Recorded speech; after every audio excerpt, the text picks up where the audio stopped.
Hello friend, তো আজকে আমি তোমাদের সাথে শেয়ার করব পালং পনির।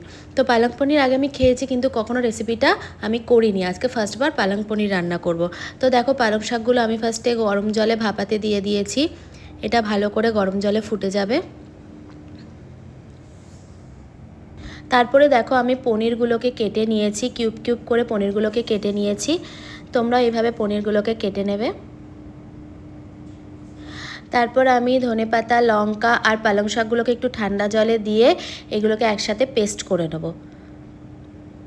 একসাথে পালং শাকগুলোকে পেস্ট করে নেবো। পারলে একটু কাজু বাদামও অ্যাড করতে পারো। তারপর আমি পনিরগুলোকে একটুখানি হালকা করে ভেজে নেব। হালকা করে পনিরগুলোকে ভেজে নেব।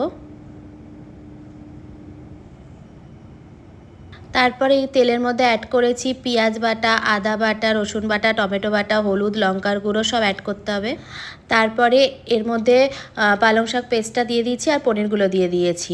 তারপরে এগুলো একটু ফুটে এলে একটুখানি লবণও অ্যাড করবে, অল্প একটু চিনি অ্যাড করবে, আর হলো বাটার আর গরম মশলা দেবে।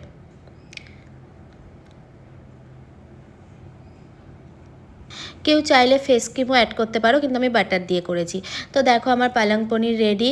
অনেকে আবার পালং চিকেনও করে, আমি পালং পনির করেছি। ভিডিওটা ভালো লাগলে লাইক, কমেন্ট, শেয়ার করো। টাটা।